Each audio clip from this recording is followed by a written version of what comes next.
topic, we're going to talk about gang banging. I don't mean women, I mean gangsters banging. I really don't think banging is permittable today. You should gang bang. Kids talking gang talk, walking gang walk. You never know what another person been through till you really find out what it do. Choices. Kids talking gang talk, walking gang walk. You never know what another person been through till you really find out what it do. Choices. Look, today's slightly different from the 80s. Separated from greatness, killing up all the babies. Sickening and so degrading, cripping and blooding daily. Never gonna let this save me. Your bullets done hitting graze me. Still standing, amazing, suffering complications and contemplating, debating, time for retaliation. You new to this banging, you're quick to join in the game when you don't even know the half about what set you be claiming. All these new fools, new crews, bloody blue shoes, so woo. Hang yourself with a loose noose, no truth. You the fool if you don't hear when it's real. You plan to deal with your life, one day you bound to get killed. I done walked through the hood, seen a lot of blood spill. Mama's crying, babies dying, getting served in the field. Don't regret the way I feel about the day in the game. Don't make no sense for you to drive up in this death lane, my nigga. Kids talking gang talk, walking gang walk. You never know what another person been through till you really find out what it do. Choices. Kids talking gang talk, walking gang walk. You never know what another person been through till you really find out what it do. Choices. Gang gang, everybody got something to say, bro. Brothers in the streets getting stretched out like Play-Doh. Wear the right colors or better watch what you say, bro. Or get your face peeled off by the barrel of that Draco. Take no prisoners in this lane, there's prisoners in this gang. A sick thing, but some of y'all wouldn't understand the gang lane has changed. Now everybody banging, online with that bullshit and the fake sense you claiming. Fugazi, hit the streets and catch your fade. Bullets get more hits than the internet do daily. Sadie up in these streets without that social media shame. Many that I get claimed got shot from another gang. Blessing that I remain, so real that I can't complain. I'm able to spit this game, yeah, Yogi gon' keep it sane. And keep away from the flame and mentally train the brain. And whatever else that I can claim, I'm changing the game. Woo. Kids talking gang talk, walking gang walk. You never know what another person been through till you really find out what it do. Choices. Kids talking gang talk, walking gang walk. You never know what another person been through till you really find out what it do. Choices. Listen, here's a little gesture. Stand up for yourself when you're feeling a lot of pressure. Got to go address ya. Actually, what's that you claim? Colors that you be wearing and sagging it like a bang. That ain't gonna get you nowhere. Homie, don't even go there. Hit me up on my hip and stop acting as if I don't care. You know where I've been up in it and out of it for a minute. And it ain't never gonna finish until we all get diminished. Tell me really who's with it. And it ain't never gonna stop. With the killing your brothers and getting shot by the cops. Now look at the situation becoming an occupation that's spreading across the nation. System really is tainted. Stay related with the ones that done been there before. Get some pointers, learn some lessons about the do's and don'ts. It's better to be square, no negative over there. Let's politic with each other and put one up in the air. Let's go. Kids talking gang talk, walking gang walk. You never know what another person been through till you really find out what it do. Choices. Kids talking gang talk, walking gang walk. You never know what another person been through till you really find out what it do. Choices. Kids talking gang talk, walking gang walk. You never know what another person been through till you really find out what it do. Choices. Kids talking gang talk, walking gang walk. You never know what another person been through till you really find out what it do. Choices.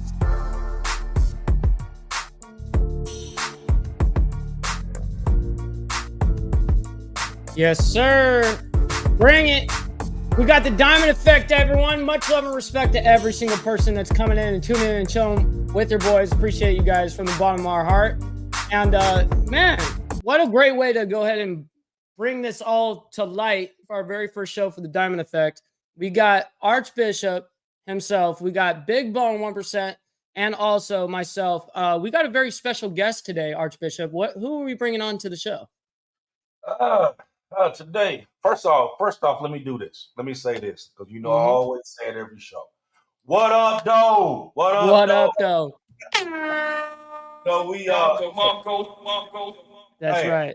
Man, you know what, man? This is a long time coming, bro. You know what I mean? Yeah, we've been talking about this for months. Yeah, man. We've been trying to get this trifecta going. And I think we got it. I think we got the right little formula right here to see what we're gonna make it do what it do. That's right. That's right.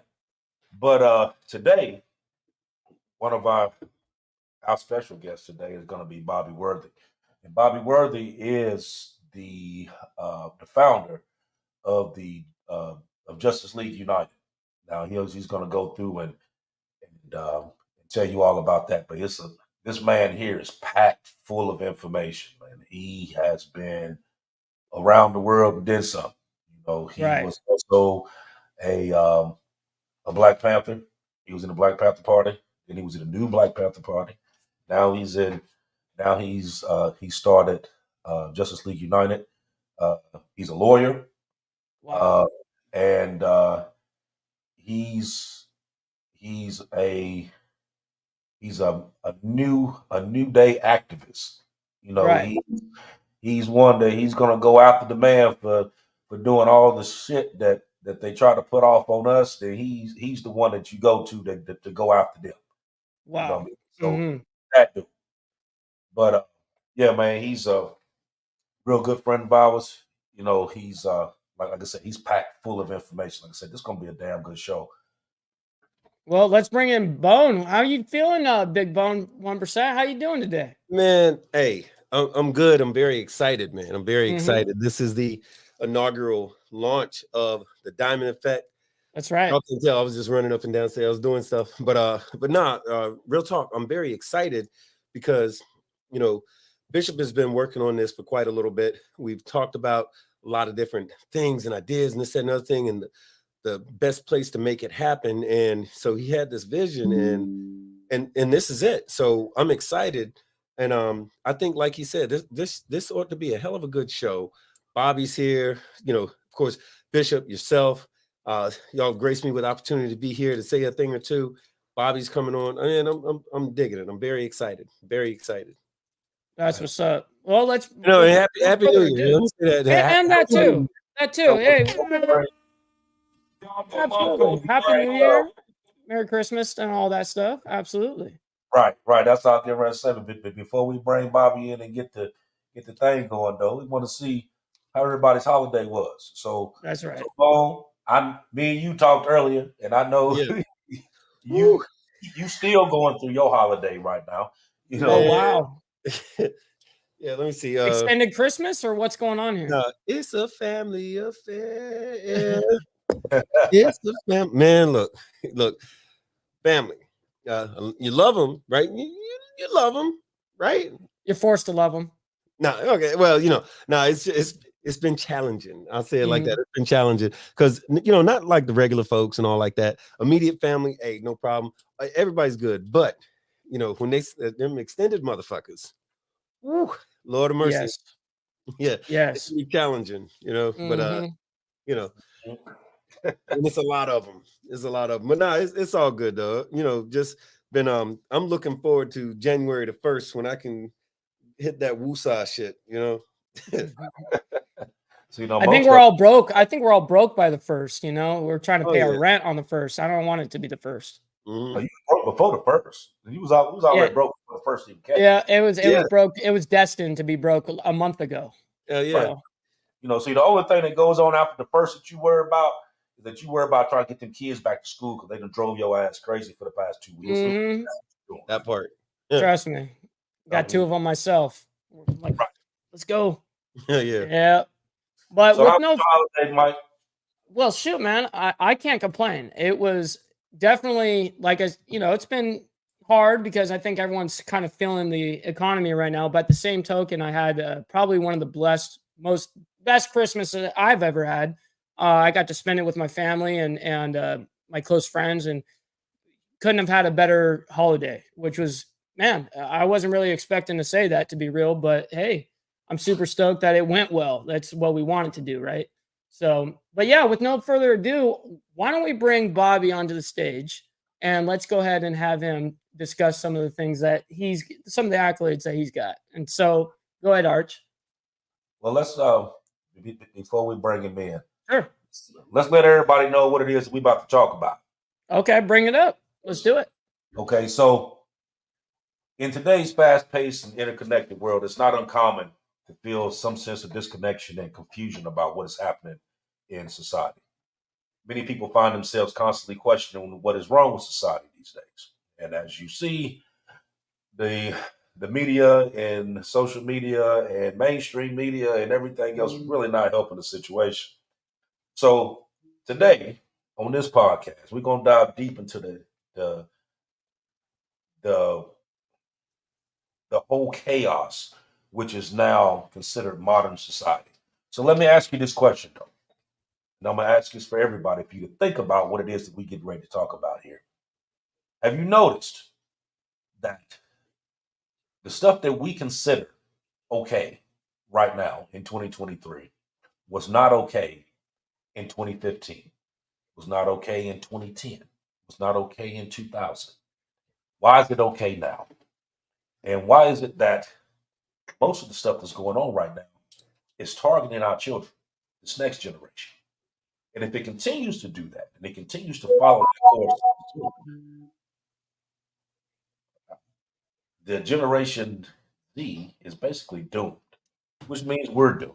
So when we get old enough that we depending on this generation to help us out, based on what's going on right now, you might as well go and kill your damn self, because it ain't gonna happen.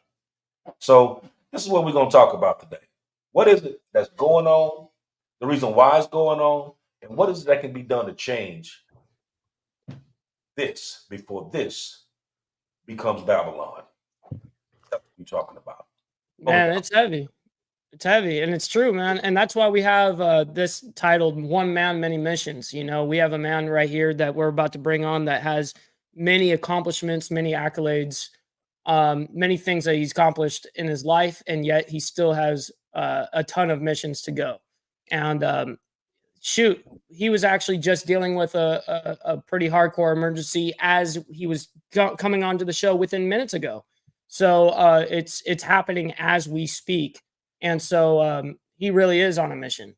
So with no further ado, I'd like to bring him up on the stage. Let's bring him up and say a warm welcome to Bobby over here.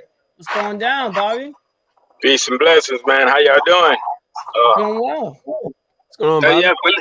Oh man, that's the man. The other day, man. I appreciate y'all bringing me to the show, man. To give what little bit of knowledge I got out there, to help somebody. If I help one, it's better than none. You know, as he said, I was just perfect. Yeah. You're being shy, Bobby. You're being shy, but you know, like humble. Right?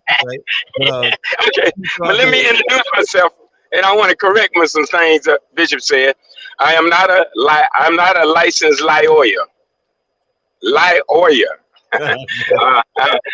do have a law degree. I believe the system is irreversibly broken, and the people that empower the attorney and judges are the ones that we need to hold accountable, and that's the state bar, or wherever the state bar in your state is. Those are the ones that empower all the crooked judges, crooked lawyers, and all that. So with that said, let me back up and introduce myself. Bishop did a pretty good job, but I am the National Judge Advocate General for my organization, the Justice League United. I'm also the former National Minister of Law and Justice for the New Black Panther Party, and also former investigators for the Black Lawyers of Justice under Attorney Malik Zulu Shabazz. And also I was one of the 3 candidates for the Georgia State Conference president for the NAACP this year. I lost, but I plan to run again in 2 years. And with that said, y'all, I'm ready to roll. So can I at least say happy birthday, Bobby? Because that's what I was trying to say is happy birthday, Bobby. Thanks, man. I appreciate it. It's always happy when I can. Yeah. I would it's imagine always you happy. didn't even celebrate it. I know where I don't. I mean, I do. I mean, amongst family and friends, it's just another day to me right now. I mean, just another day that I'm turned another year older. I'm 26 today. Nah, I actually turned 57 today. So Congratulations. Well, yeah, another year alive. You know what I mean? Yeah, I know some of us didn't make it. Yeah. Some of us in our own accord didn't make it. Some of us on there. But I'm ready for y'all questions, man. We can get this thing to moving. let's start from here. You know, I wrote down 10 things that I thought personally was wrong with society. So what we're gonna do, I'm gonna start with the first one, and I'll let you answer, I'll let Bone answer, I'll let Mike Ball answer, and then we'll hit it down the line. Right on. Gotcha. So the first thing I have is lack of empathy. You know what I mean? It's basically people becoming increasingly self-centered, less empathetic towards others. You know, just basically people are just turned to be really cold-hearted, selfish people these days. You know, I think that's the first part of our society changing like it is. You know what I mean? It's like people has increasingly become more how you say hibernated, and when you do actually see them, their whole mindset is off. So, what do each of you think about that? I mean, have you seen that? Let's That's to start with me until one. Yep. any one of you can start. Let's start with Bone, since Bone was right up under me. We'll start with Bone and with Luke. You're muted, Bone. You're still muted. Unmute yourself, Bone.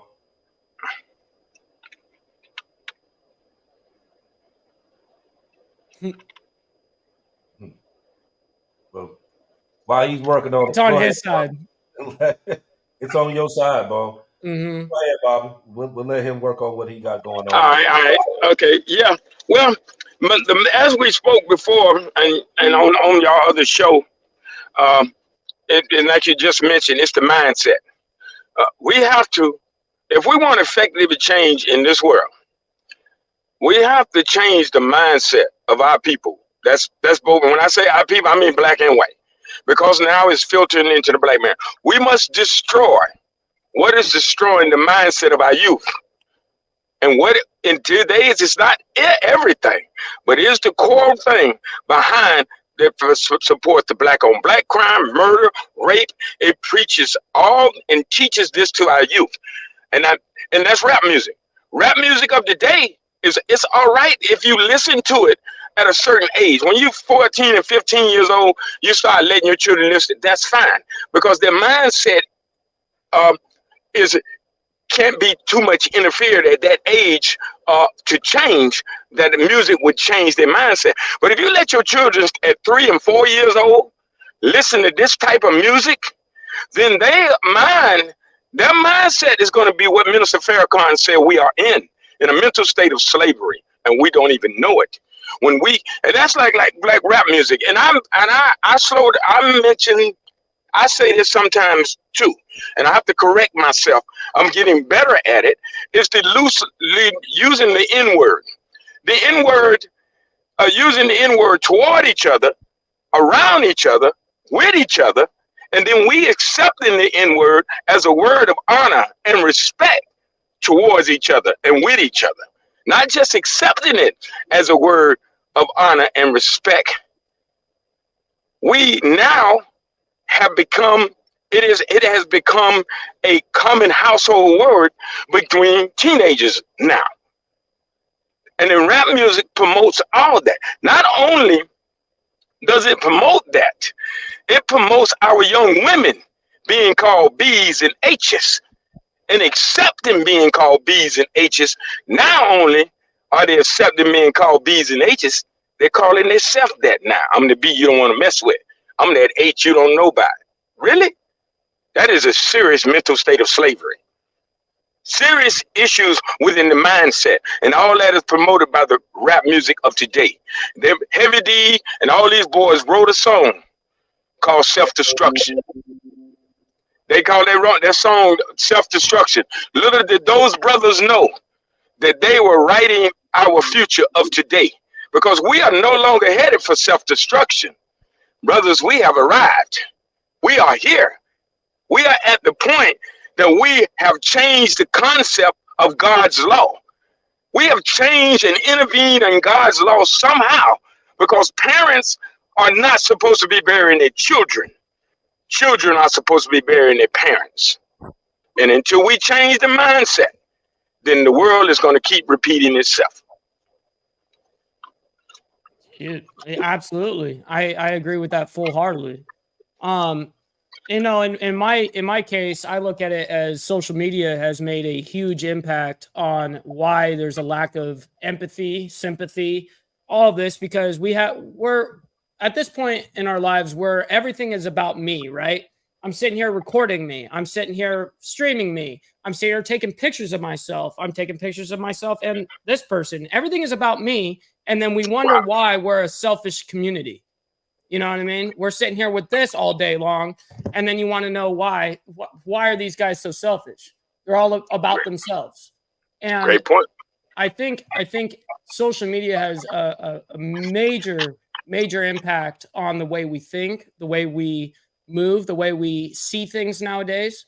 And we're very not only impulsive, but we're no longer happy with the smallest things. You know, we need that next adrenaline boost and adrenaline rush. And that with rap music can also be detrimental to our young ones. I see it all the time within the youngins for sure that are using social media, that get caught up in social media, because I'm in the thick of it as well. So I see people of all ranges of age range. I see it, and I can see it when it is self-destructive as well.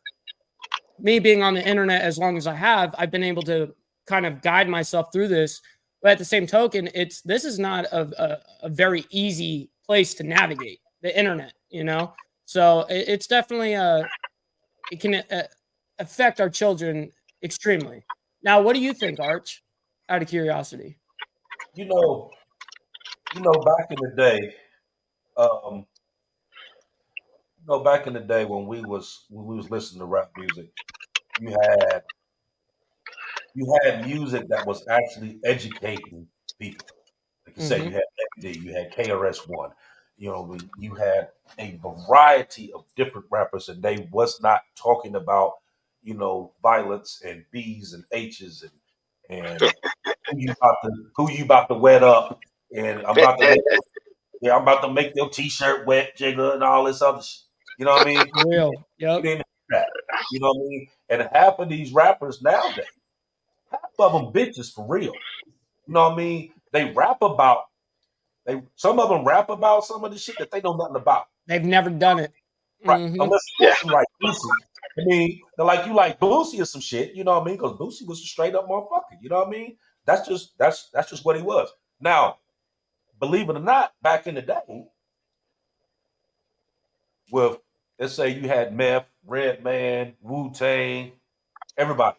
There was only one rapper that everybody feared during that time. And I bet you can't tell me who it is. It was one rapper that everybody feared.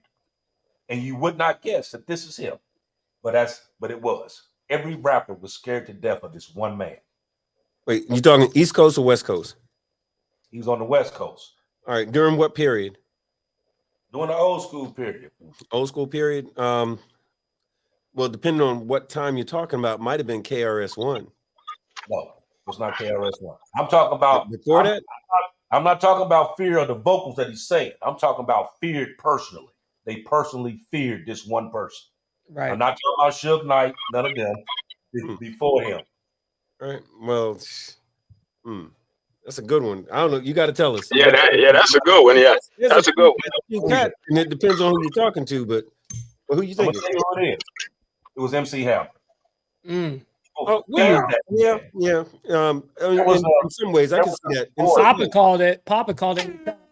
There was a report that came out years ago. Matter of fact, Redman and it was on the report. And Redman said himself that the only man during that time in rap history that they personally feared was MC Hammer, because MC Hammer was one of the coldest dudes out there for real. Now, you probably look at this video and be like, oh man, that's some old corny shit, old big pants wearing that, this, that, third. But behind closed doors, Hammer was that dude. You didn't even have to talk about it like that. You know what I mean? It could be whatever song. It could be a love song. It doesn't even matter. Yeah. What he's done behind the scenes. Yeah. Right. See, but that's the thing. Know that you would not have known that because that is not what he pushed out. Right. Well, here's the thing, though. All right. So to kind of piggyback on that a little bit, you got a couple of different things. So one, Real gangsters, y'all heard this a million times. People say it, but they don't do it. Real gangsters move in silence as far as what you're doing, right? As far as how you manage a situation, how you manipulate a situation, a set, or whether you're talking about the music industry or anything else. The most powerful people in music in general, you never hear their names. The most powerful people in politics, the masses, you know, whether you follow the mainstream media or some of that conspiracy channels or whatever, you ain't gonna hear these people's names because they call them kingmakers. These are the people that can make you or break you, and you're not hearing about it. So even in the case of Hammer, if he was that dude, he was that dude. Like I think about Hammer in the sense that he united communities. He employed a shit ton of people. He employed a lot of people. So like if Hammer was doing something, everybody and their mother wanted to be down because everybody and their mother could be down. Because Hammer was like, if I'm gonna eat, we all gonna eat. Right. And that created a huge amount of loyalty amongst certain segments, especially on the West Coast. He had it. He was that dude. So it didn't matter whether he was with the big pants or pumps in the rump or whatever the hell it was that he was doing. People was with that because Hammer was doing it. In regard to the question that, and actually some of the stuff that Bobby was saying in regard to music and so forth, I remember Queen Latifah and Flavor Unit coming out with UNITY, it's a unity. So that kind of stuff. And you're right. They came out. Them brothers did Self-Destruction, or brothers and sisters, I should say, did Self-Destruction, UNITY. And if you think about the Message with what you call it, not African Bambaataa, but who did the Message? That was somebody out there. No, it jumped out of my head, but it wasn't Kool Moe Dee. It was damn. Anyway, they did that one song, The Message, but at the time, and of course, KRS-One, Boogie Down Productions. So we could go all over the place and see that in particular during the 80s, the spirit of rap music and hip hop, it was a different thing. It was about bringing folks together. It was about uplifting an entire community throughout. And when I say an entire community, I ain't talking about the Bronx. I'm not talking about LA. I'm talking about the whole damn planet, the diaspora, right?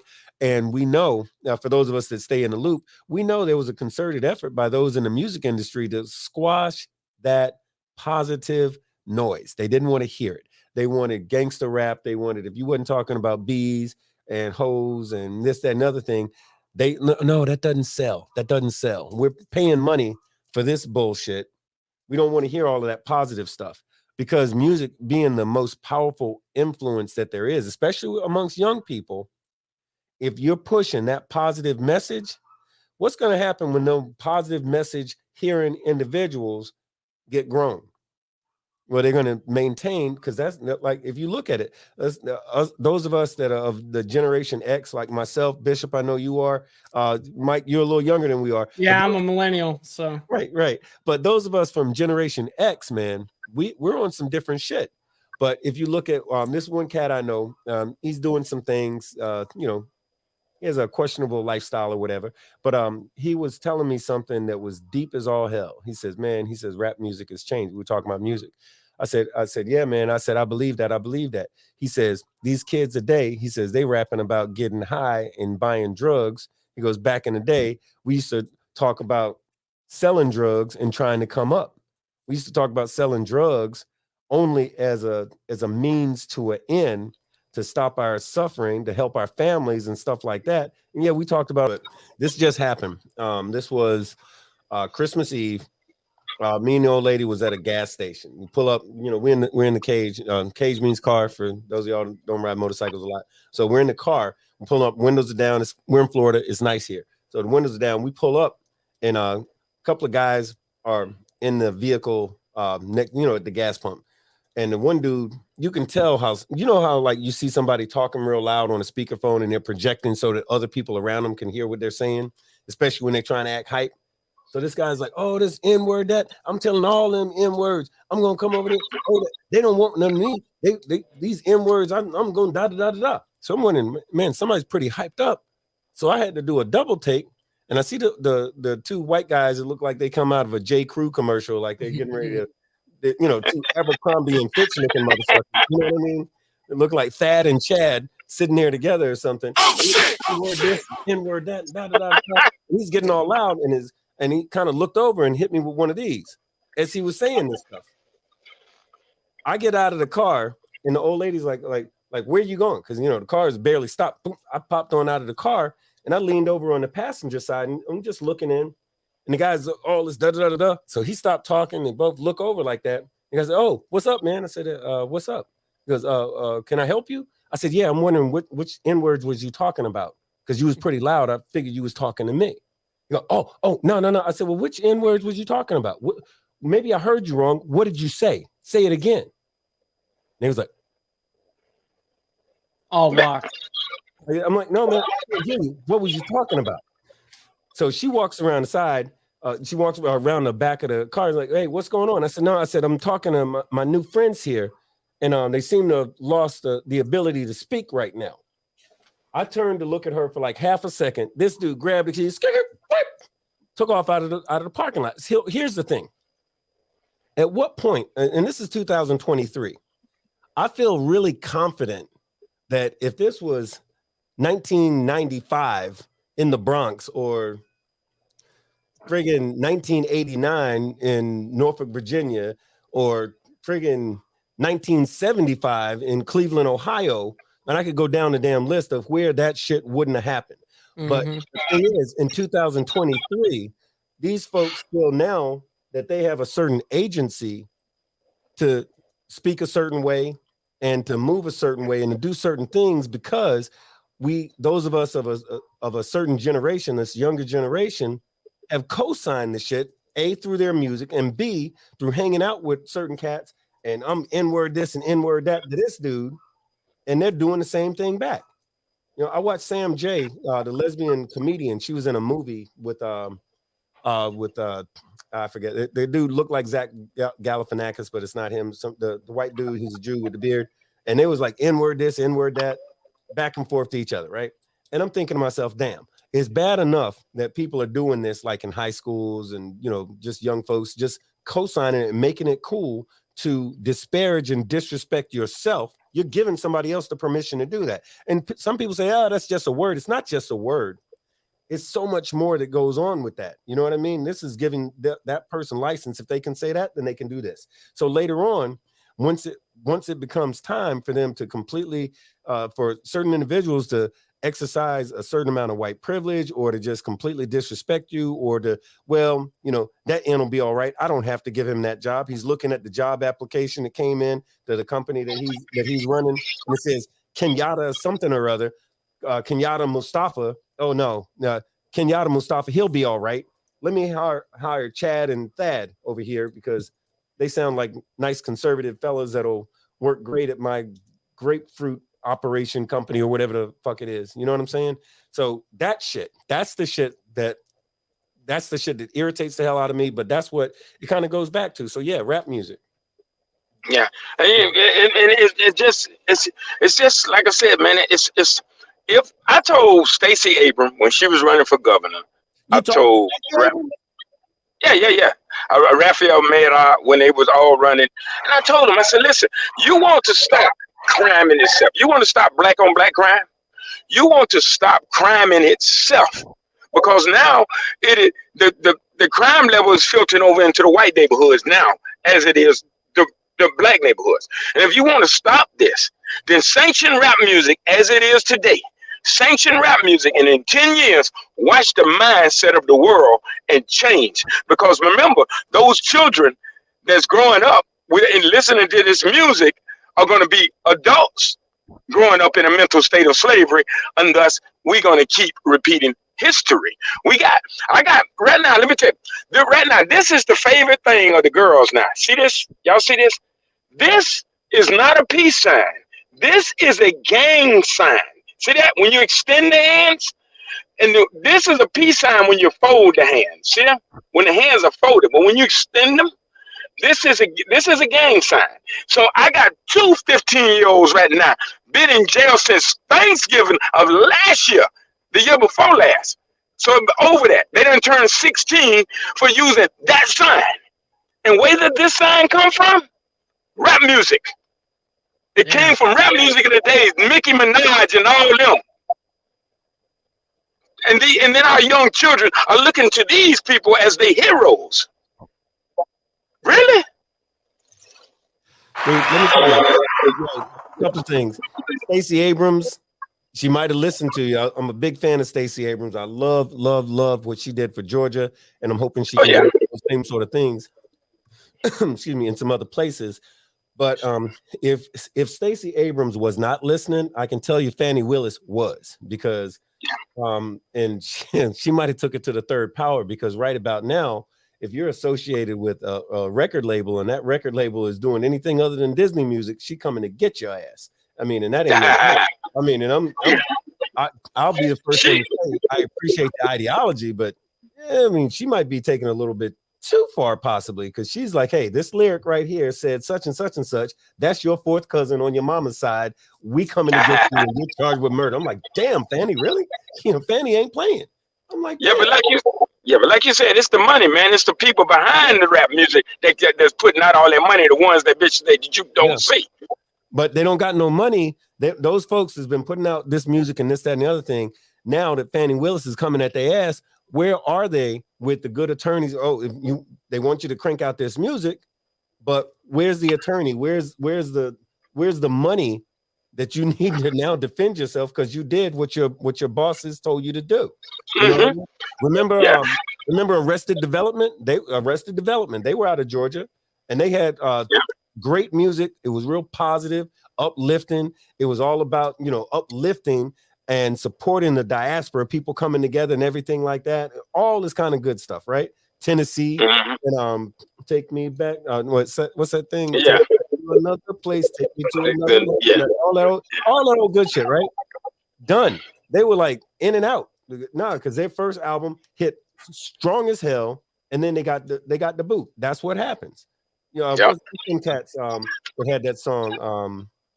What do you call them guys? There was Arrested Development, De La Soul, KRS-One. We could go on and on. It's too much of it. But hey, you know what? Let me shut the hell up, because Bishop, we supposed to go. Got a whole other rabbit hole. Yeah. Let's get out of it. Let's go back to this list here. Yeah. Let's go back to this list. Okay, now we've already talked about the lack of empathy, and also we kind of dabbled into the consumerism, which basically means people just being overly materialistic over personal items rather than experiences and relationships that you would normally do. But let's talk about this one. Let's talk about income inequality. Let's talk about that, being the fact that that gap that like before you had the rich, and then you had the middle class, and then you had the poor. Now it's kind of dividing itself further to where the rich is rich, the middle class can kind of slip back, and because of everything, of course, everything's going up higher, inflation, gas prices going up, food prices going up, you're having shortages of crops and stuff like that, which a lot of that stuff is not because of drought or whatever. It's because the government actually telling these farmers to do away with so many acres of wheat and so many acres of soy and stuff like that. But that's a whole nother conversation. But let's talk about the income inequality. Why do you think, and we'll start with Bobby. Why do you think that this gap that you thought that you were closing into now has become a definite division between the rich and the poor? It's like the middle class is slipping more into the poor end, which back in the day, if you made 15, 20 bucks an hour, you was doing good. Now 15, 20 bucks an hour, your ass is broke. Yep. And poverty. And it's only going higher. You know what I mean? So what do you think needs to go on in order to even this back out? Well, I think it goes back to what I was saying. It's the mindset to go back and change that, and we got to go back and change the mindset, because once a person get a certain age, they set in their ways it's not going to change. No matter how much money you got, no matter nothing, it's not going to change. So we got to take it back to the youth. Everything's got to go back to the children, how they are raised and how they are, and how they move forward, and the things that you teach them. And of course, it also involves how in the house. It's got to start in the house to help promote this and all that. At just for games and stuff now, the high school games and that there. To go to high school now is getting to be like going to college. It's just expensive. The rich is getting richer. You charging all this money to get in high school games and the junior high games, and they're making money off of your children out here selling stuff and selling stuff for the school to buy uniforms when the state and the Fed gives them money to do that. So, and we fall into that trap. So we have to take it back beyond the elementary, and start teaching those children before elementary to get their mindsets right. And until we change that mindset, everything that I believe that everything in this life, if we don't change the mindset, ain't nothing gonna change. Facts. Big facts. When they was you talking about the school, back before. Now I know back when I was in school, which that was many moons ago. But with sports, you didn't the kids didn't have to pay to play sports. Okay, you went out, you tried out. If you made it, you made it. If you didn't, you didn't. Now, did we have to go out and sell that little hard ass candy and shit? Yeah. We had to do that, but that was it. Now you got to pay the school before school even start as to whether your kids, whether he gonna play basketball, it's a price. If he gonna play football, it's a price. He gonna run track, it's a price. Then they still got him selling shit, and then on top of that, you still paying for more stuff. I mean, you remember going into school, remember the kindergarten, first grade, and your kid bring home the little list of stuff that they needed. Was like, some crayons and some little glue sticks and some little stuff like that. Some Kleenexes or whatnot. And you go to the store and buy it, put it in a little bag, send it on to them on the way to school. Now you got a list of all the stuff basically for the whole damn year that they need. Okay, so if I'm paying for all that, I'm paying for them to play sports, I'm paying for all the material they need, what the hell are y'all? I mean, like, what are you doing? And let's not forget, Bishop, not to cut you off. Let's not forget. Most of the damn time. I mean, how many times you see now, like, kids are out of school, like, out of a month. They out of school 4 or 5 damn times out of the damn month. Like, they stay out of school more than they are actually in school. Yeah. You know what I mean? And, you gotta go hey. What the hell you doing here? Oh, this teacher's work day. Or this is half day for this. You know what I mean? Or we ain't going to school for that. It's like fuck the holidays. They just taking time off and shit. Go chill out. Right. So, and let's not forget the school system. The most taxes that you pay in property taxes goes to where? The school. Now, here's the thing. Here's the thing that we kind of missed. We skipped over a little bit. This system, this school system, is just like the industrial prison system. It's a system, but that system, legitimately, it was designed for us, but not for what we think. What I mean by that is, a long time ago, if you think, well, first of all, think about schools like this. What happens in school? They tell the kids when to show up. They tell them when to go use the bathroom. You got to ask a question, raise your hand. When I call on you, speak when you're spoken to, this, that, and the other thing. And it's not too much different than work. What's happening in public schools anyway, public schools have no space or no tolerance for free thinkers.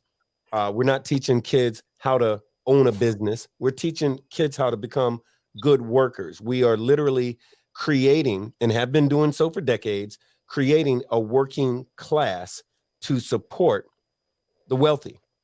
These are working class people that are taught working class ideals so that when you do get to a certain age, you can be a good employee. That's what kids are taught. They're not taught anything else. So what we miss, and I saw Cinderella said it in the comments, what about trade schools? Because here's the thing. If we're talking about like the 1940s, like even during and after Jim Crow, you look at black people in this country, we were doing pretty well. The majority of the folks were not going to college. They had a trade. And I'm not suggesting that college is bad. I'm not saying that. What I'm saying is that we've forgotten that people who work with their hands, who were skilled workers, made just as much. They had a living wage where the wife stayed home, the husband went to work. There was the nuclear family. I'm talking about black folks. They were able to buy their home. They were able to do a lot of different things that people are struggling to do now, because we've had decades of this so-called education system, which has only taught people to work, not for themselves or not in a trade, but, do you want fries with that? That's what it is. And then the young ladies, thank you, Cardi B. Thank you, all these other, H's that's out there shaking their butts. They found a different currency. The currency, just to do a little flashback to the previous conversation, their currency is not education. It's not providing us a good service for a good paycheck. Their currency is having a fat ass and knowing how to shake it. And the young men, they don't have any currency. They are lost. The whole idea of going through the trials of manhood, like there used to be, like in Africa and a number of different countries, there was those things that you did in order to become a man. Those things don't exist anymore. The system has destroyed that. So between the so-called educational system and the influences that have been forced down the throats of our young people, we got what we got now. And it's crazy. It's insane. But what is the definition of insanity? If you always do the same exact thing, then you're going to have the same result that you have right now. If you always do what you've always done, then you always get what you got right now, right? So that's what we're seeing.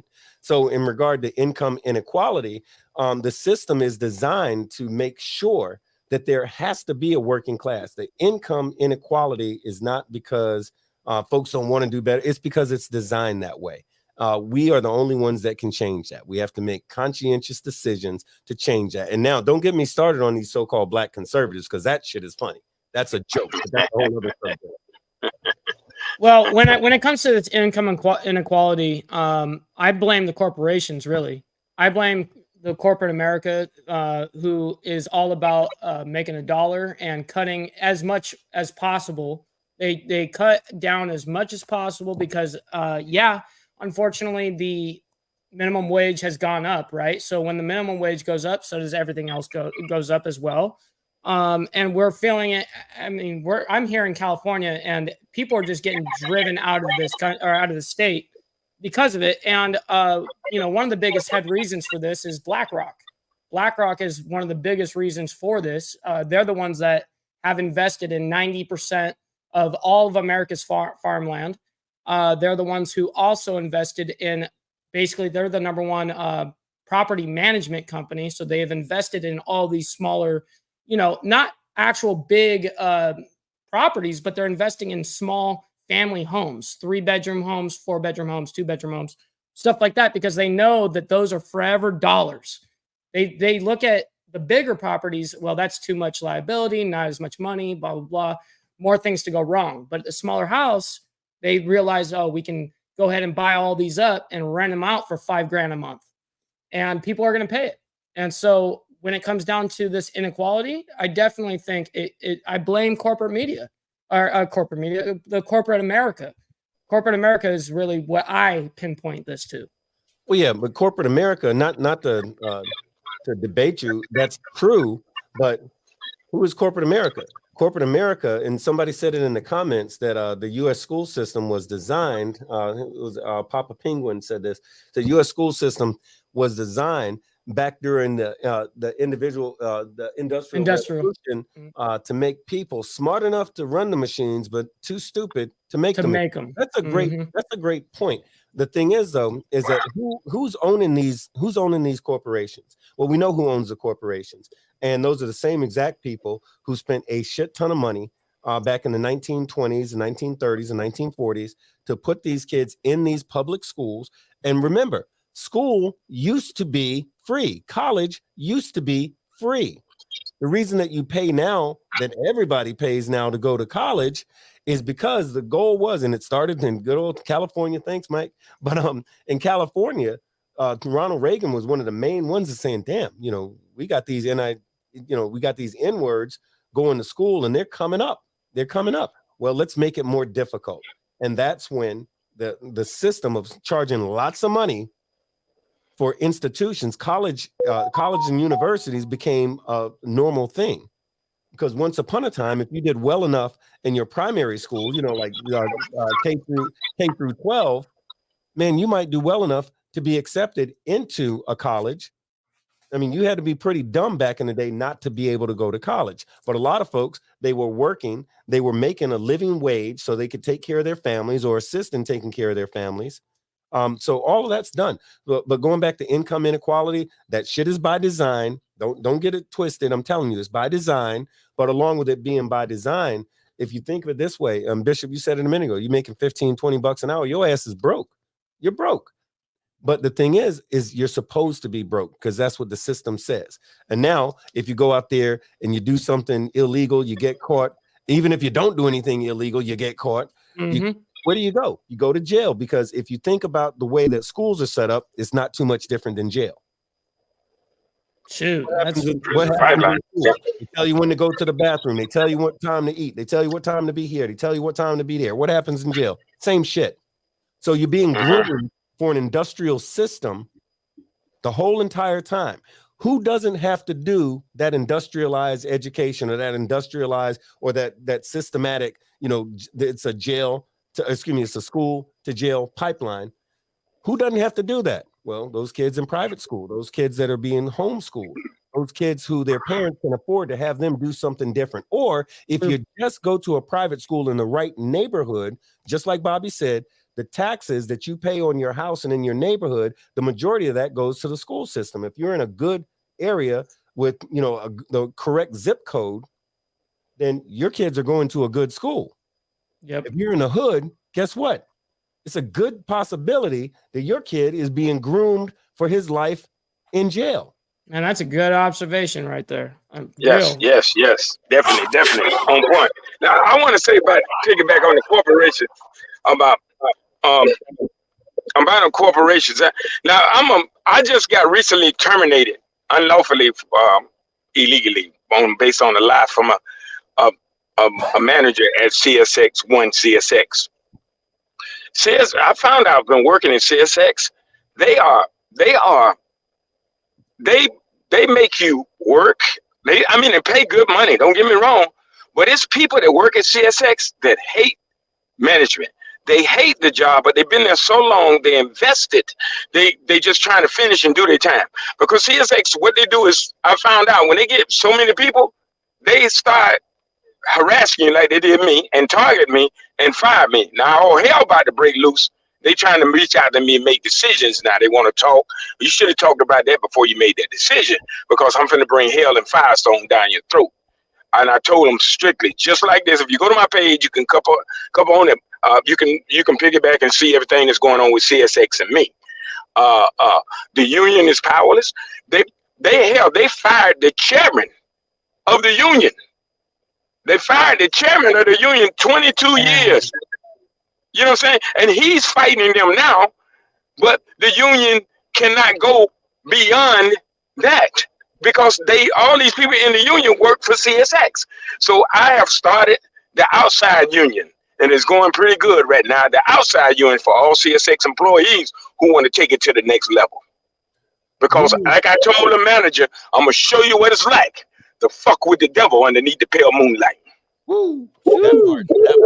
Bobby, let me tell you, unions are under attack. Like legitimate unions are under attack.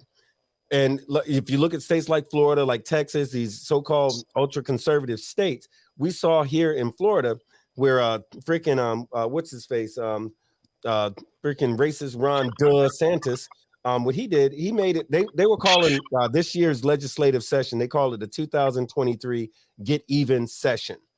Why did they call it that? Well, the people that supported the opposition to Ron DeSantis when he was first running for governor was who? It was the teachers union, the Florida Teachers Union.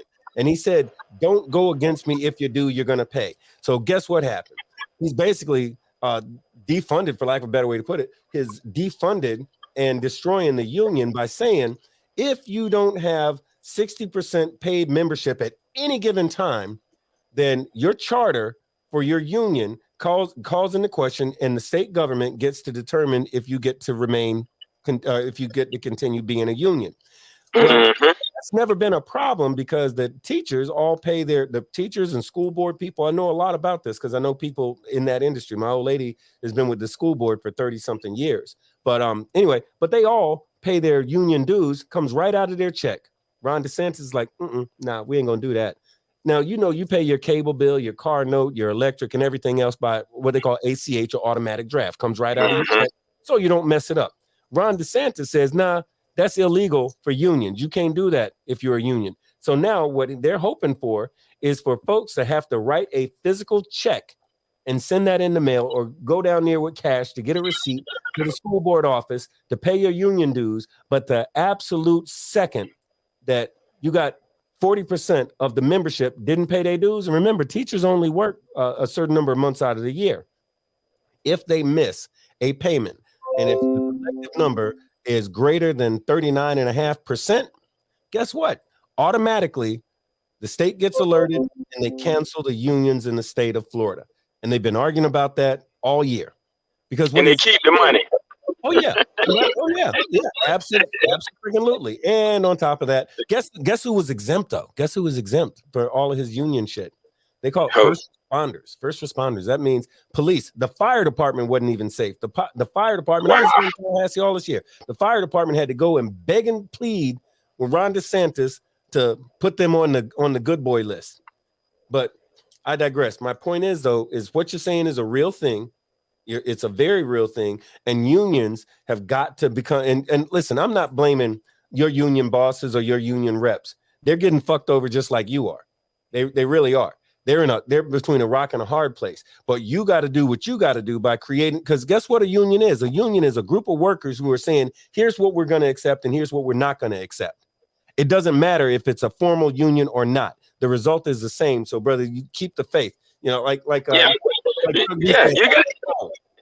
And that's why I started the outside union, because first of all, the government don't regulate nothing, not shit of mine.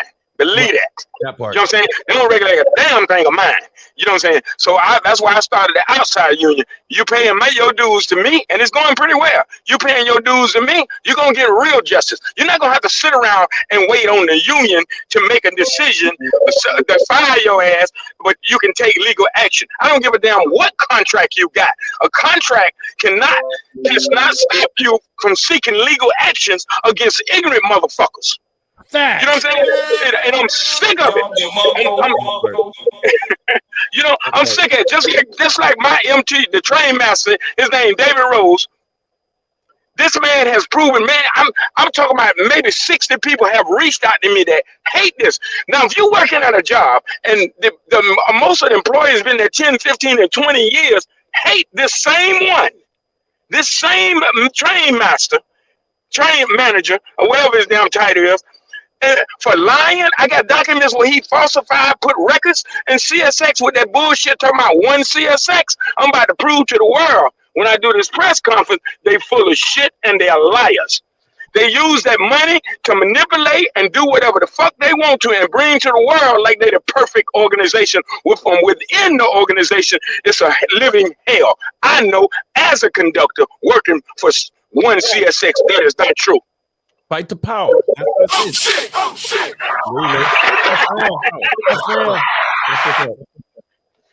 Man, hey, the rabbit hole got us again. Man, I tell you, you know what though?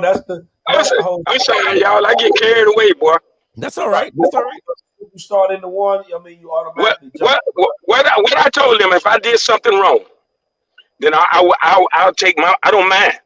I don't mind taking what I did, but I will not take a lying motherfucker, especially on me. Yeah, so I'm gonna do everything I can to make his life a living hell. If I have to protest and rally with a bullhorn in front of his goddamn house and at his goddamn church, I'm sick of these motherfuckers. Yes, sir. Yanni! Do it. Do it. Yes, sir. Okay. What's next on the list? We're gonna hit this. And we gonna get there. This next one I want to hit though is the whole mental health aspect of this, because the mental health issues such as depressions, anxiety, stress, all that stuff is on the rise. But most importantly, a lot of this I'm more passionate about this particular one than anything because a lot of this deals with veterans. Because you have a lot of veterans that come in, who's been overseas, who's done deployments, whatnot. Like everybody suffers from some form of fashion of PTSD. A lot of our veterans are homeless. That's my biggest thing. Now I was looking this up earlier, and what I found was kind of alarming. 56% of all homeless people in the United States are veterans. Oh, that's so sickening. It was Yes. numbers actually is 529,000 to 840,000 veterans are homeless. Now, my question is this. First, I'm gonna tell you my problem. Then I'm tell you my question. My problem is, how is it that you have these men and women who signed that dotted line, sacrificed their life to go and defend this country and our Constitution and the way that we live, to come home to nothing, to you have almost 840,000 veterans with no place to go. You know what I mean? These were the people who made sure that you was able to do everything that you do here, that you were able to keep the freedoms that you grew up to love. You know what I mean? Which, even the freedom that you think you have, because you only have a limited amount. But we'll get into that on another show. But my question is that, that disturbs me. And I know that if I found that information, I know Congress, I know the House of Representatives, hell, I know the fucking president has these numbers. Why is it that the same people that you use to defend this country is the same people that's sitting up under a fucking bridge right now? Why is that? Right. Yes. I'll tell you. Now, all right, this one is near and dear to my heart. So I teased about over the holidays, family and all that kind of stuff, which was true. But some of the other stuff I did was I spent time with THO, the Tampa Homeless Outreach, and a big part of the THO for the VA. Well, there's the Homeless Veterans Project, which a friend of mine runs that, and then there's the THO, Tampa Homeless Outreach. And they spend a huge amount of time focusing on homeless people in general, but specifically homeless vets. The reason is there should not be, and let me be 1,000% clear on this. There should not be, not in the damn United States of America, there should not be any such thing as a homeless veteran. Those words should not be in the same damn sentence. You put your ass on the line. You wrote a check that the government could cash whenever the hell they wanted to in the name of peace and protection of our families and other Americans. And now you got to be homeless? That's bullshit. That's bullshit. It should not exist. But here's the thing. So along with not just talking about it, but doing about it, what we do is we went out this past Christmas. We got together. We collected names. My man T-Man did this. He does it every year. We get together every single year. We make a list of veteran families who are struggling and or homeless. If they're homeless, we are going to work, and T-Man does a great job of this. Find them a home. I talk about it on the Big Boneyard, like here and there, but it's a never-ending battle because, like Archbishop said, 500,000 to 800,000 veterans are homeless. That's bullshit. I don't give a damn whether it's because of mental defect or hard times or there's no excuse for it. But what we have to do, that's a thing that everybody who can hear the sound of my voice, or if you're watching this, make it your business to be concerned with homeless veterans, because veterans are concerned with all of us. We've done what we're supposed to do. We did our job. Now let these people do their job. When I talk about these people, I'm talking about the government. I'm talking about people in the commercial entities throughout the country, these industrial entities that are making billions of dollars in profits and do nothing for homeless veterans or homeless people in general. There should not be a homeless veteran anywhere in America. And put your money where your mouth is. Take some time out of your life to do something to help these folks. Maybe if you got a couple of bucks, maybe it's $5 or $10. Maybe it's going to one of these places. Maybe it's finding out what these folks need. But we got to do better. We have to do better. See, I wish we actually had, I wish I had like the answer to this, like to fix this or whatnot, because I hate just sitting here and complaining about something without giving a resolution. But this is one that's really hard. The one thing that does irk me on this whole thing is why we have, like you said, even just one homeless vet is more than enough. That's one too many. Why is it that we can have the money to send overseas where we're not going to personally see it to people that did not do jack all for our country at all, didn't put into this country, didn't do shit, but we have the means to send it over to them, but we can't give it to our own people that actually fought in our wars? Hey, it's not even that hard. I'm going to tell you why. So we just had a Republican senator who held up promotions in the fucking United States Marine Corps. My God, forgive me, Lord, my doggone Marine Corps could not have a damn commandant of the Marine Corps, which is a very important thing. It's a very important job. There's not a Marine that I know of who doesn't understand, because Marines, we do our job just like all branches of the military. But you realize for the first time in over 200 years, the Marine Corps didn't have a damn commandant, and the Army didn't have a doggone major general. And I could go down the list of what the military didn't have because a Republican politician got all of his homeboys to co-sign his bullshit because he wanted the new aid package for overseas to be more money than what it was. And his big sticking point is that a female naval, she was an ensign. So she was a female ensign, and another lady in the Army sought to get an abortion. And he thought that was the worst thing in the world. And the fact that they wasn't dragging her through the coals and all this other kind of stuff was the reason as to why it is. He stopped funding for the military and stopped promotions in the military and stopped a whole lot of everything else for the military. Now, Biden did just pass a pretty impressive raise for the military because this dude finally got up off his ass through pressure from Republicans and Democrats alike to stop screwing with the military. The problem is that politicians look at the military, and that includes veterans, because remember, veterans too, they look at the military and veterans like they're a fucking prop. We're not a prop. We're actual real life human beings who put our ass on the line to do what was necessary to keep America safe. And now y'all are playing politics with people's lives. That's not cool. So Mike, it's not that difficult. If we can come up with billions of dollars to send overseas, and spend a fraction of that to stomp out homelessness amongst veterans in the United States, period. It's not hard. This is kind of dear to my heart too. I spent 6 years of my life in the 75th Ranger Battalion. And I help veterans all the time. I give food drives. I'm actually working on a deal right now. Y'all might want to take this to consideration.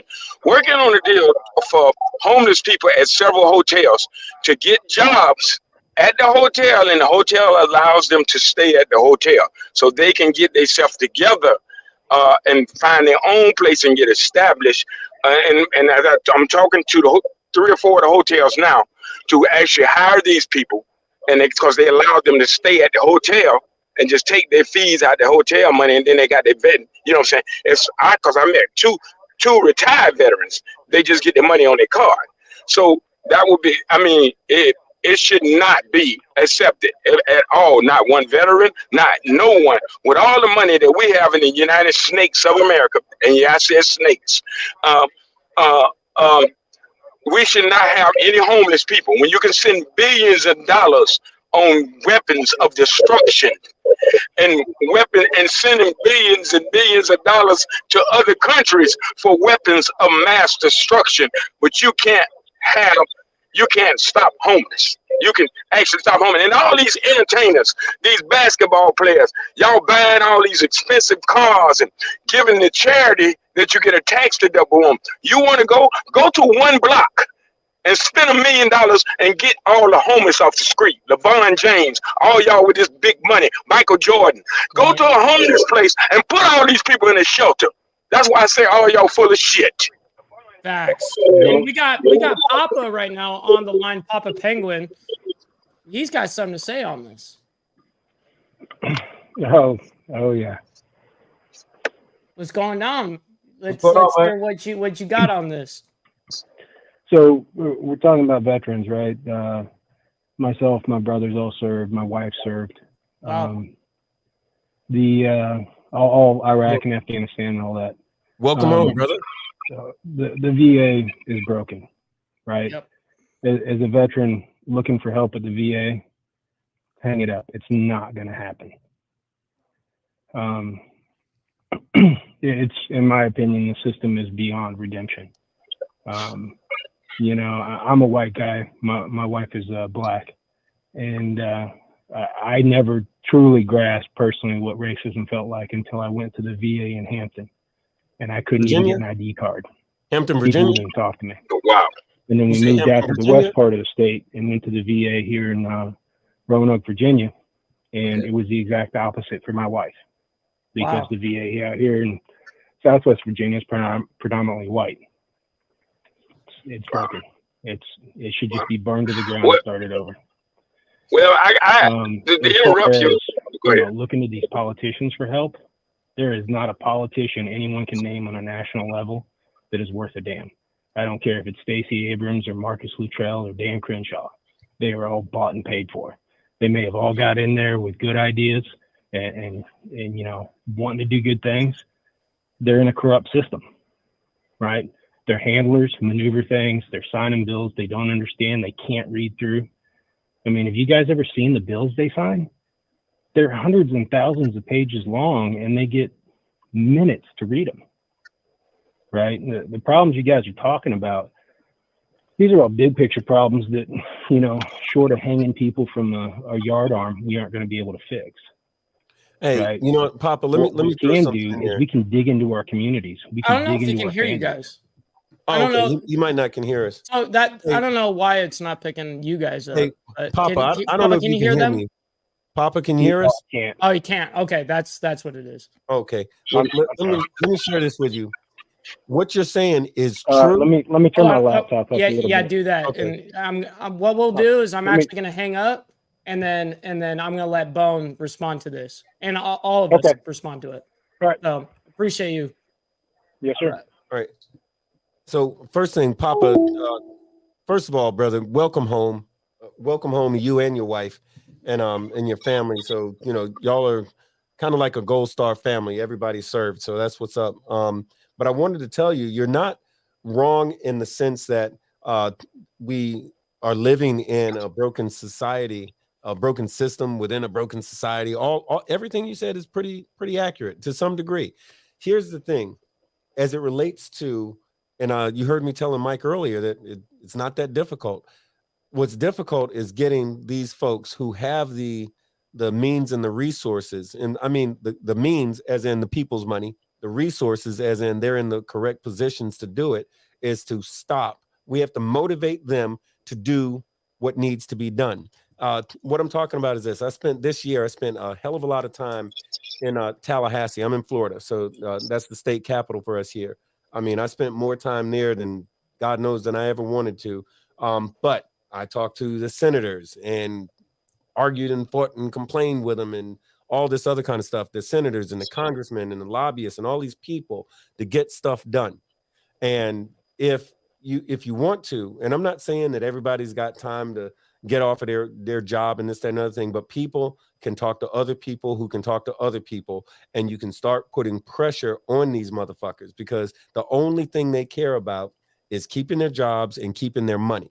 So if either of those things are threatened, their job, meaning that means votes, or two, if their position within, because a congressman doesn't just have the job of a congressman. If he's lucky, he's going to be on something like a senator, excuse me. A senator is not just going to be a senator. He's going to sit on a committee. That committee controls a certain group of things. Like one of the biggest one is the Senate Appropriations Committee. If you say to him, or if you get him the message that, listen, your position as a senator is going to be threatened, your position on the Senate Appropriations Committee or the Armed Services Committee is going to be threatened because of your actions against our military population, our veteran population, he's going to listen to you if he believes you.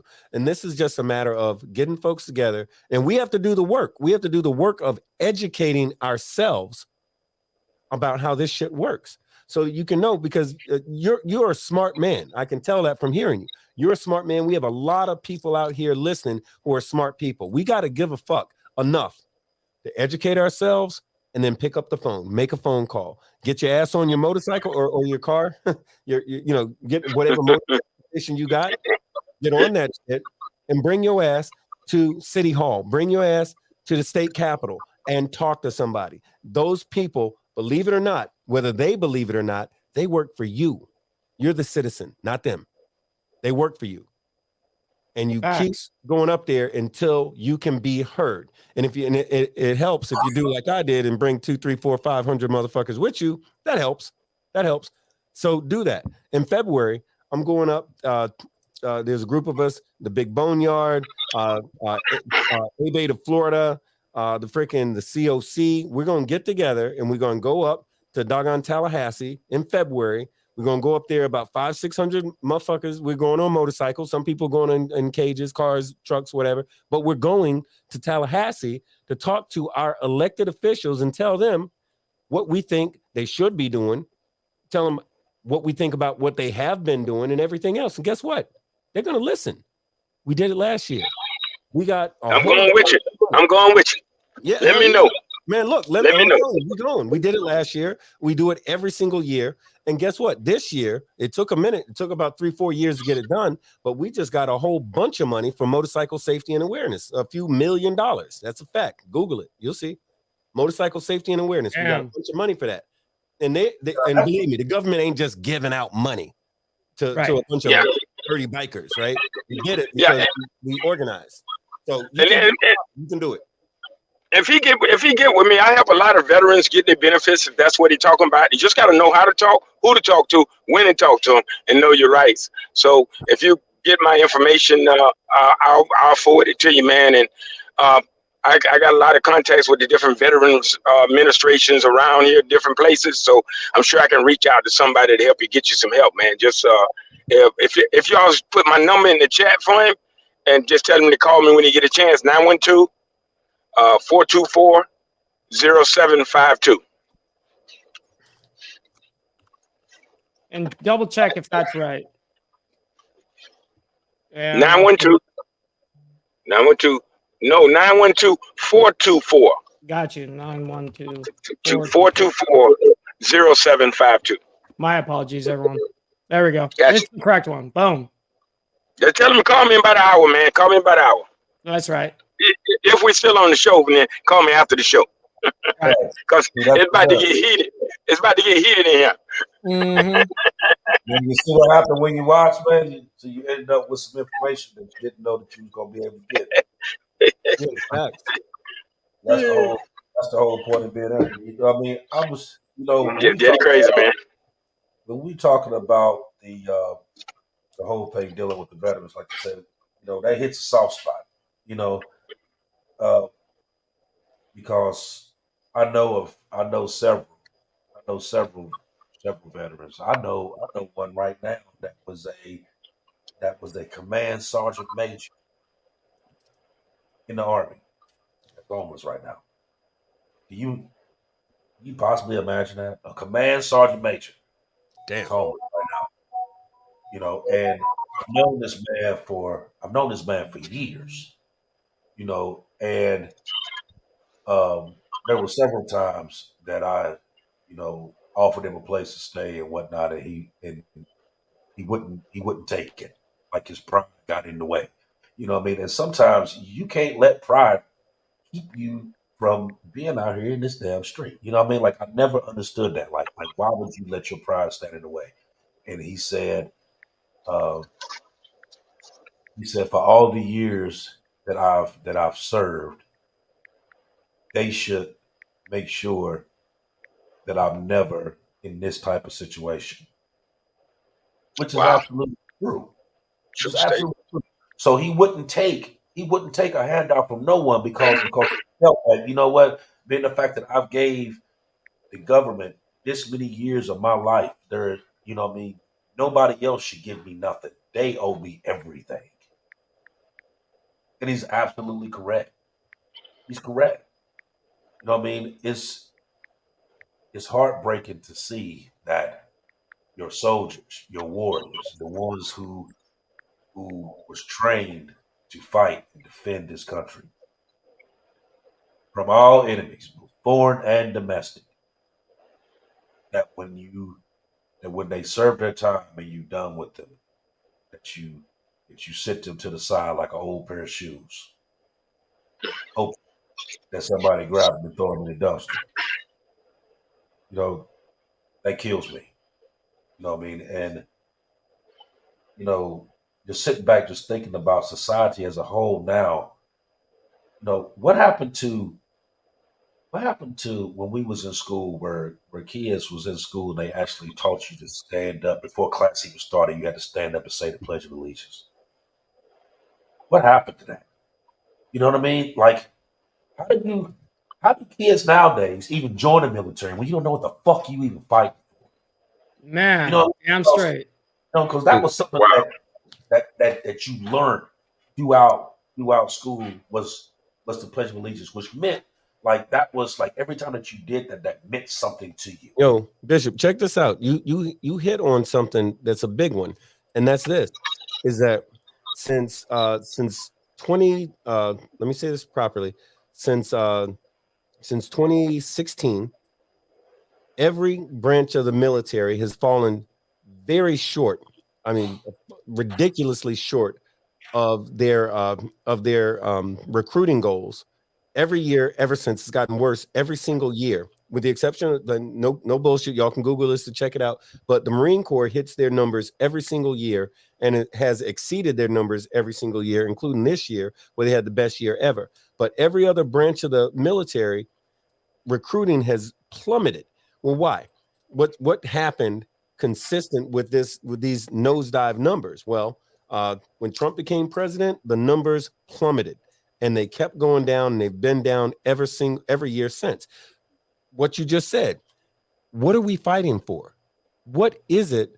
Why would I dare join the military? Is what these kids are thinking, and they are offering $30,000 and $40,000 enlistment bonuses to join the Army, the Navy. Well, I think the Army's only at 20,000, or excuse me, the Navy's only at 20,000, but the Army is up to $40,000 enlistment bonuses, and people are saying, "No, I'm going to see how this poverty thing is working out. I'm going to give it a little more time."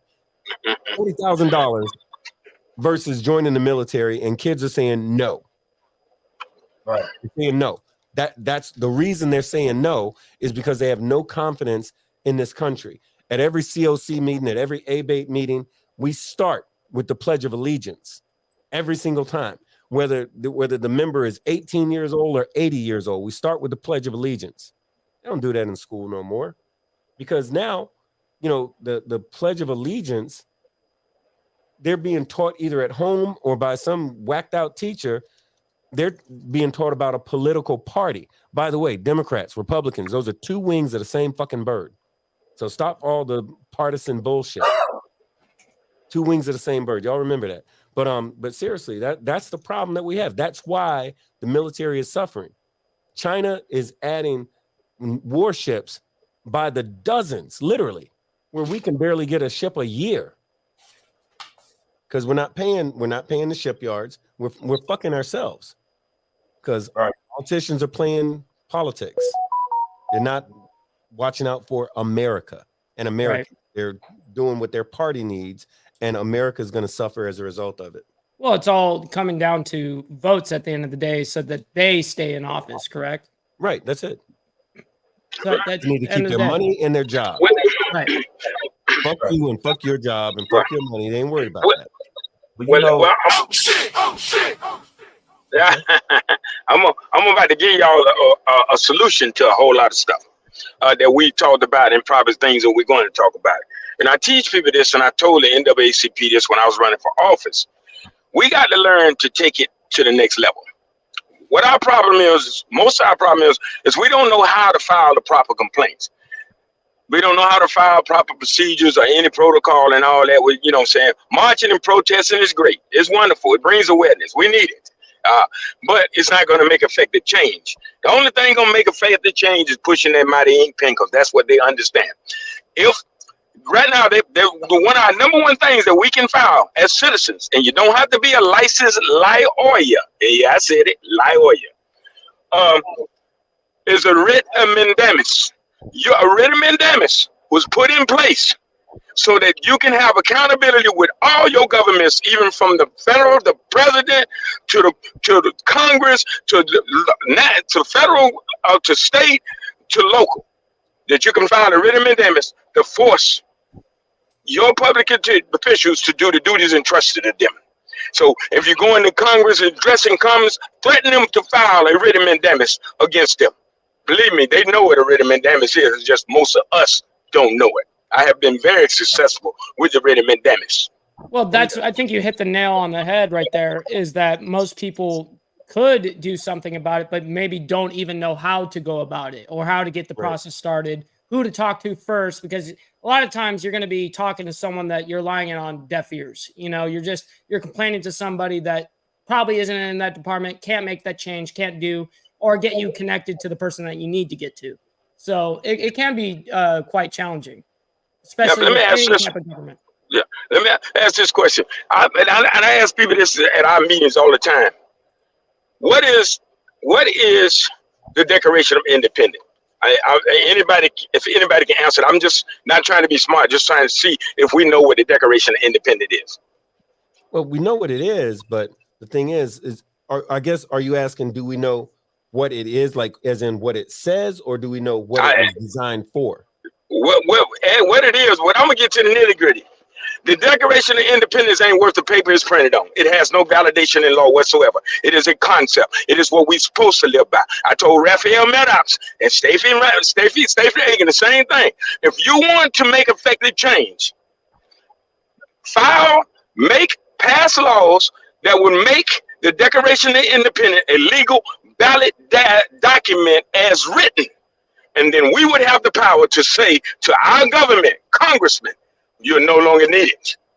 Because it clearly says when any form of government becomes destructive of its means, the power reverts back to the people.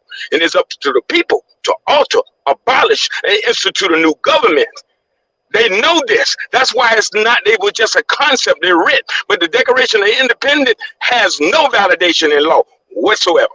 It is just a piece of paper.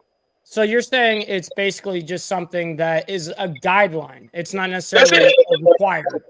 That's it. It has no validation in law whatsoever. And you learn something new every day. You have to differentiate from the Declaration of Independence and the Constitution, because a lot of people try to commingle those things. True. And these are two separate entities. So yes. It's sort of like the 10 Commandments, for lack of a better way to put it. The 10 Commandments, you're supposed to do it. You're not supposed to kill folks, and you're not supposed to sleep with your neighbor's wife and steal from him, and all that old shit. You're not supposed to, but do people do it? Yeah, every day. Do they go to jail or prison for it? Sometimes, if they get caught, and sometimes if it's a major enough thing. But you're not supposed to lie. People do that all the time. Mm-hmm. All the time. But the thing go ahead, Bishop. No, I'm just saying it's a concept. It's a concept versus an actual legal document that can be enacted upon. And have got to differentiate between the Declaration of Independence and the Constitution, which the Constitution has a whole other problem, because these motherfuckers don't follow that nowadays neither. Exactly. And You got to keep it Yeah. above. And it's a federal law that I'm facing charges for now because I took a warrant out on the judge, and they say they had the grand jury actually reverse the charges on us and indict us for falsifying documents. But it is under the U.S. Title 18, Section 241, conspiracy against one's rights. If anyone or two persons, if two or more people come together and conspire to deprive you of a right that's secured by the United States Constitution, is a federal offense that carries 10 years imprisonment. Now, why are these people not being locked up? Yeah, feel you. that's a good question. I'm Man. not going to answer that Yeah. because of the rabbit hole. Did I not tell you that? Not going to do it. Not going to do it. Matter of fact, Hey, hey, hey, did I not tell you? I not tell you that this man knows his shit. hell yeah. Yeah, yeah, Listen, Bobby. yeah. That's right. Hey, All right. Hey, man, all I do, man, I tell you, literally is read. On my spare time, I read. I go to the gym. I was supposed to fight before my birthday because I train MMA fighters, and so I was trying to do that, but I didn't get the training in. So sometime in probably February or so, I'll get the time in. I'm gonna climb in the cage one more time. So all you mother always talking that shit about what y'all to do, just swing. That's all I can tell you. that part. Bobby, I tell you, I swear I wish you had a motorcycle because I got some plans. I'm gonna give me one. I'm gonna give me one. Hell yeah. I'm gonna give me one. I'm gonna give me one. Since I met y'all, I gotta get me one. Yeah. Y'all, listen, the motorcycle gangs are more unity than anybody. I didn't say gangs. Hold on. Y'all script that from the record. I didn't say gang. Motorcycle clubs. My fault, Bishop. Don't snap. Motorcycle club. Yeah, you know what I'm saying? But that society got us talking like that. You know, but the motorcycle clubs are more unified than any of us revolutionary groups, any civil rights, human rights, whatever you want to be. You know what I'm saying? And that's just like, I'm involved in the NAACP heavily. But the thing is, what people don't understand is, and I tell these guys all the time, you'll never hear me say that the NAACP is the oldest civil rights organization in the country. That's a lie. Google it. The oldest civil rights organization in this country is the National Association of the Deaf. The second oldest is the NRA. And they are the biggest. The third is the NAACP. They are not the oldest. Google it. I did. Right on. Right on. Well, hey, y'all, I'll tell you what. This has been real as all get out. And I got to excuse myself because my damn family. Oh, damn. Did I say that out loud? Oh, your damn family. Whoa. Archbishop, you take over your man, dude. Take handle your man. I meant, damn, I got a little too comfortable, didn't I? Those lovely people who I love so much. Yeah, I gotta go and, You're gonna be sleeping. Hey, Bishop, you're gonna be sleeping. Hey, you're gonna be bummed. You're gonna be sleeping on the couch tonight. You might as well just stay on the show at this point. Go and pull out some blankets for me on that couch, Bishop, if you don't mind. You know, I do got an extra room. Yeah, he got the room for you. I might need some help. I might need some help. We was about to close it down anyway. I mean, we've been on here for an hour, 35 minutes. Yeah, man. You know what? For the first show, this shit went off good. Yeah, hell yeah. Applaud all of y'all. That's what's up. You know, and like I said, this topic here, like I said, it has, as we found out during this hour and 35 minutes, this talk has many legs to it that can branch out, and we can talk about a number of different things, and we didn't even get through the whole list of stuff that was going on, which tells you if it took us an hour and 35 minutes to go through something we did go through, imagine all the other stuff that we didn't go through. Right. And one thing that Bobby said that stands true is about the mindset of the people. Okay. And not everything. Now, I mean, bear with me here, but everything throughout the years, there's a certain degree of change. but there has to be a change based on your ethics, your morals, and what you stand for. Not just because you post it on TV and say, okay, this is acceptable. This is the new okay. Because sometimes the shit just ain't okay. And you gotta think that it's not about us. It's not the children right now that's the problem. We the problem because we're not teaching these kids what they should know. You letting them go by the wayside. So it's not their fault if they fuck up. It's your fault for not teaching. That's a fact. So That's a now, fact. so like I said, I appreciate everybody that came. Watch this show. Like I said, like, follow, share. Go on YouTube. Go on the Dominant Effect. Hit that subscribe button. Hit that like button. That's what lets YouTube know that we in here and we doing this shit. That's Okay? right. Go on there. Hit that subscribe button. Hit that like button. Next week, next Wednesday, new story. Same cast, new story, more info. Okay? So, like I said, everybody, peace, love, everybody. I appreciate everything you're doing. For the ones that jumped on the Facebook group, I mean, you guys are amazing. Like I literally started that Facebook group 2 days ago, 48 hours, and we have almost 40 people on that group right now. How many In people? 48 hours. That's We what's got up. almost 400 people on that group right now. Damn. That's what's 48 up. hours. Wow. I mean, so the love that y'all shared right there, I appreciate that immensely. Immensely. You know what I mean? And also to show y'all, check this out, y'all. And that's something I'm about to get crazy on before we leave. I'm gonna unbox this. But 'Cause you I know what haven't the yet cool to shit see it. about this one Okay. is? The cool Oh, that's shit about madness. this is that when you turn when you turn the lights out, this whole bitch It glows. glows in the dark, right? Oh, Oh wow. that's some hotness. That's some hotness. And listen, y'all, we always accept the memberships in the outside union. Anybody can join, not just for one company. Anybody. That's I'll good. join. Hey, Good to if know. y'all don't mind, I'll plug the Big Boneyard right quick too. Yeah, go If ahead. y'all ain't got enough, Archbishop right here, you can always catch him. He's gonna be on the Big Boneyard. We do that thing every Sunday, so check us out. It's on YouTube or on Facebook. And but yeah, this shit here tonight. How my man say tonight? Oh, this is some hotness right here. This is some good shit. And I hope everybody enjoyed this thing, man, because this is I feel like this is the start of so much more, you know. So so y'all, peace, love, and hair grease, you know. But yeah, That's right. That's right. That's right. Hey, and so real quick, I wanted to, before everyone splits out of here, I did want to do an unboxing by Creations by Miss MZ Lotus. All right, guys.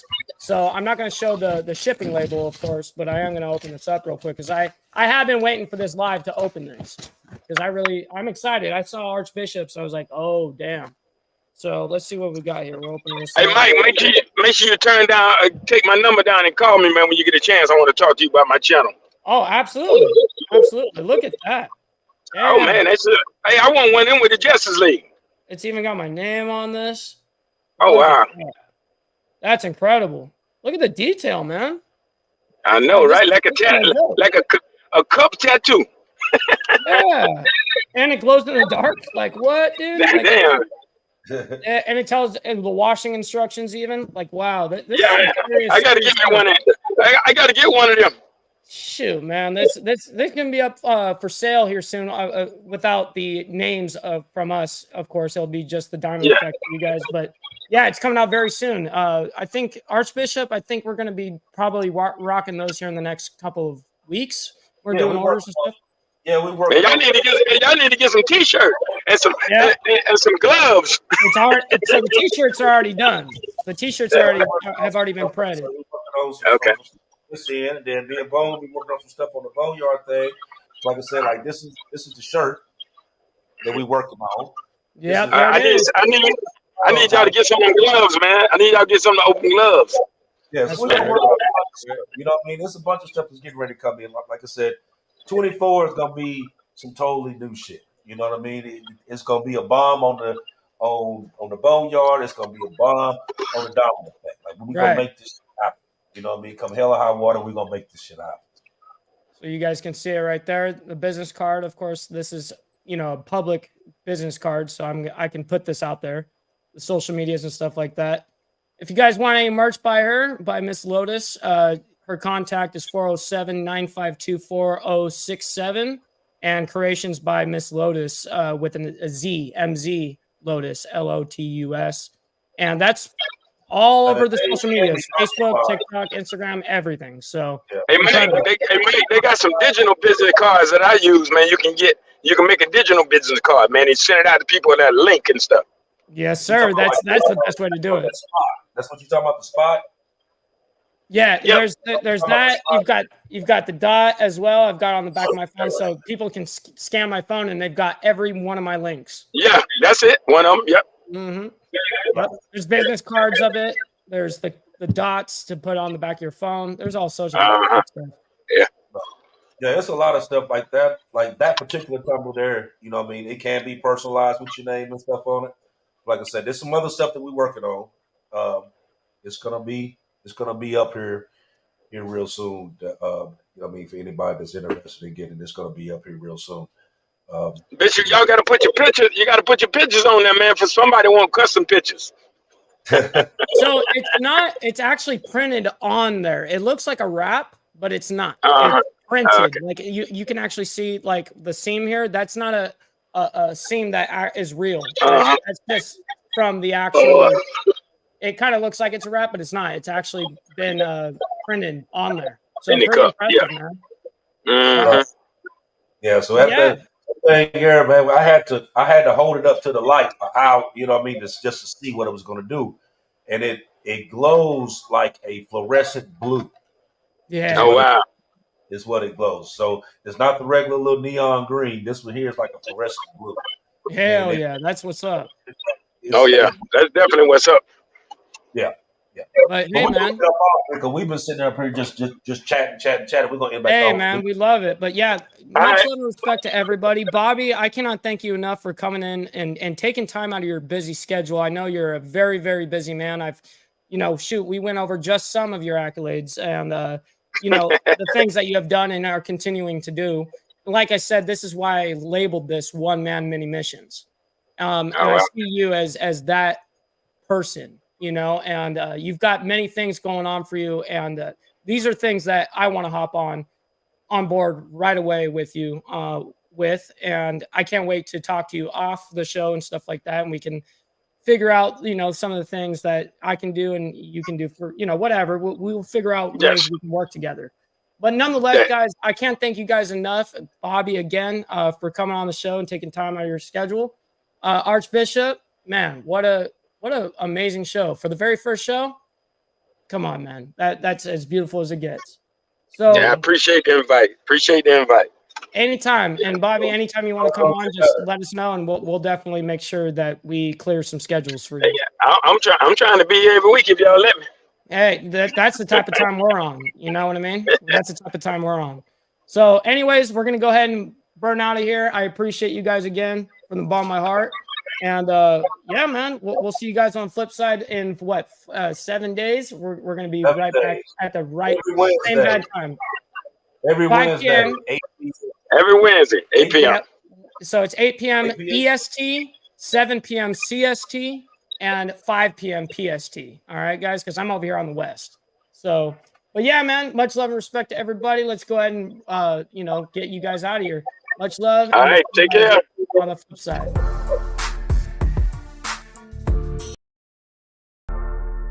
Hello there, children. Today's topic, we're going to talk about gangbanging.